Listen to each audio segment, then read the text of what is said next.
Hello, my friends, and welcome back. Thank you very much for being with me again today. I remember that when I was a child, it was the United States of America that was involved in many, how should I put it, peace negotiations and bringing countries together and being the supporters of truth and peace to a certain extent, if you know what I mean. And it seems like now they lost that. At least in the past 30 years, they could have been, or they could be called, the promoters of something else. Definitely not spreading democracy and freedom as they claim, unfortunately. And take it however you want. I have nothing for China or anything, even though I have some yuans right here from Xi Jinping. It seems like China is taking that role, and I feel sorry to see that. It's not because they're both working in the same direction. It seems like China takes what US had, that kind of world power that would use, how should I put it, peace, even though it was a limited kind of peace. So here we have China that helped Iran and Saudi Arabia get together, and some people look at this in a wrong way, some people look at it in a positive way. And I'm not going to mention really who sees it in a bad way or bad light. You can only guess in the Middle East, for instance.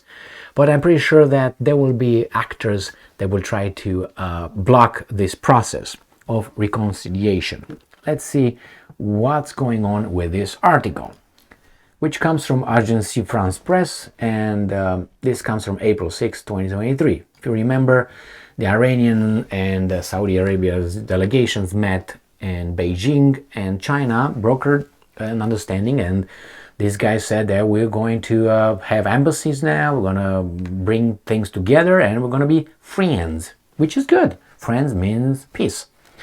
Iran, Saudi Arabia vow to bring Middle East security, stability. Well, I know someone who's going to look at this and say, no shit.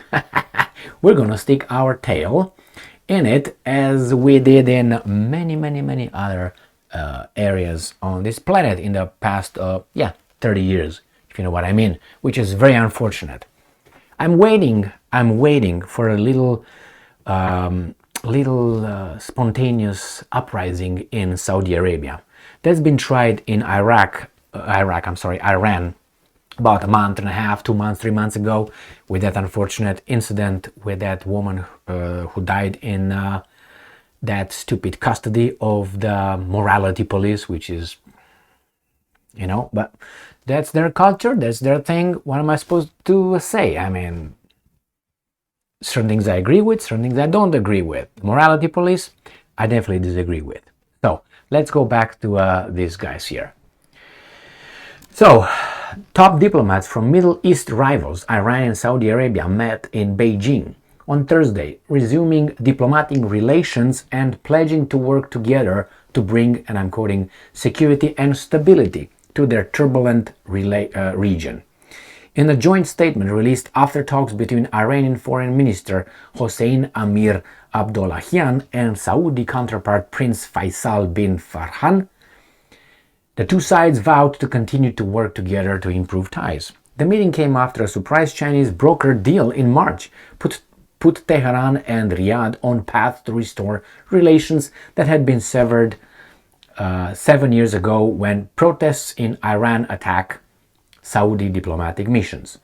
And I'm quoting, the two sides emphasized the importance of following up on the implementation of the Beijing Agreement and its activation in a way that expands mutual trust and the fields of cooperation and helps create security, stability, and prosperity in the region, end quote. Thursday's joint statement said. Chinese Foreign Minister Qin Gang, I'm quoting, witnessed the signing of a joint statement between Saudi Arabia and Iran, and the two countries announced the resumption of diplomatic relations with immediate effect, end quote, the ministry said. French President Emmanuel Macron, Weasel, and EU Chief Ursula von der Leyen, a female, were also in the Chinese capital Thursday, seeking to make Europe's case in a meeting with Xi Jinping for bringing an end to the conflict in Ukraine. They should go to Washington, D.C., not to Beijing. But anyway, these are weasels. Macron, in joint remarks to the media alongside Xi, welcomed the Iran-Saudi thaw as he congratulated his Chinese counterpart for securing, and I'm quoting, this important step forward. Well, that's good. What do you think? I think it's an extraordinary piece of news, and that should be applauded. I know a country, or not country, it's not about a country, the leaders, the weasels, that will disagree with that, because that means someone else is going to be left out, and that someone else has some big problems right now. Who's that? You guessed. Unfortunately, I think they can cooperate. I think they can find a common denominator over there. But you see, it's divide and impera. Divide and impera. That's how you do it. And the Middle East is broken. But it seems like a little healing is occurring. Remember, Erdogan played an important role over there, and he met with Saudi Arabia, with the officials, Mohammed bin Salman, met with the Iranian, I think he met, I can't remember if he met the president, Raisi or not, but I can't remember, I think they met. But Erdogan was a busy bee, and a lot of things happened over there. The United Arab Emirates as well played a role. Unfortunately for the US's foreign policy, which is threats, blackmail, coups, or overthrowing a government, and plain attack on the leadership of the country, they cannot negotiate anymore. It seems like they only have in their little toolbox, diplomatic toolboxes, as I said. Threats, blackmail, regime change, and bombardments. Unfortunately. So these idiots here in Washington, they did what they did with calling calling however we want Mohammed bin Salman. He is the ruler or de facto of the Saudi Arabia. You insult that guy, and he has a big ego. And besides, he's looking at Biden and saying, "Who the are you, commoner?" I mean, this guy says. Anyway, look at that guy's wealth and look at Biden's wealth. But Biden has a big military at his disposal, so that's what matters, not really wealth. But military is built by wealth. Unfortunately, the Saudis don't have the capability to fend themselves in case CIA activates a few spontaneous protests in Riyadh. And then you're going to see a swift regime change in Riyadh. I'm waiting for that. Riyadh is playing with fire. They want to be part of Saudi Arabia. They want to be part of the, I think, Shanghai Cooperation Organization. They want to be part of BRICS. Again, all that. They cut another, 500,000 barrels daily of oil from the market on top of the 2 million daily. And the United States is going to keep sucking, you know what exactly, from their oil reserves, strategic reserves from Texas and I think Alabama or Louisiana, one of these two, I always, which is which. And then I think it's already halfway gone, all those reserves. But hey, if you don't have this and you have a bad economic policy, your economy goes down in tubes and toilet.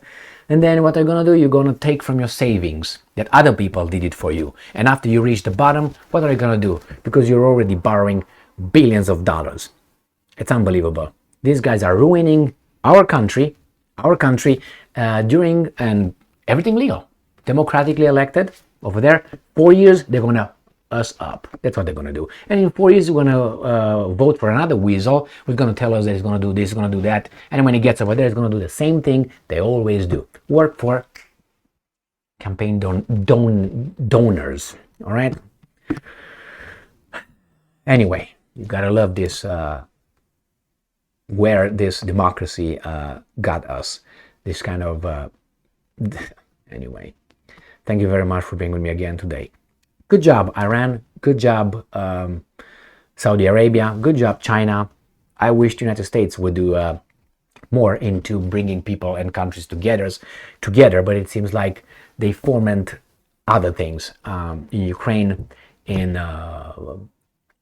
Far East, with Taiwan and North Korea, in Iran, Syria, in the Balkans, all these places have the same common denominator: the defender of truth and love and peace. United States of America. Unbelievable. Anyway, thank you very much for being with me again today. Stay strong, stay smart, look for the truth, and be just.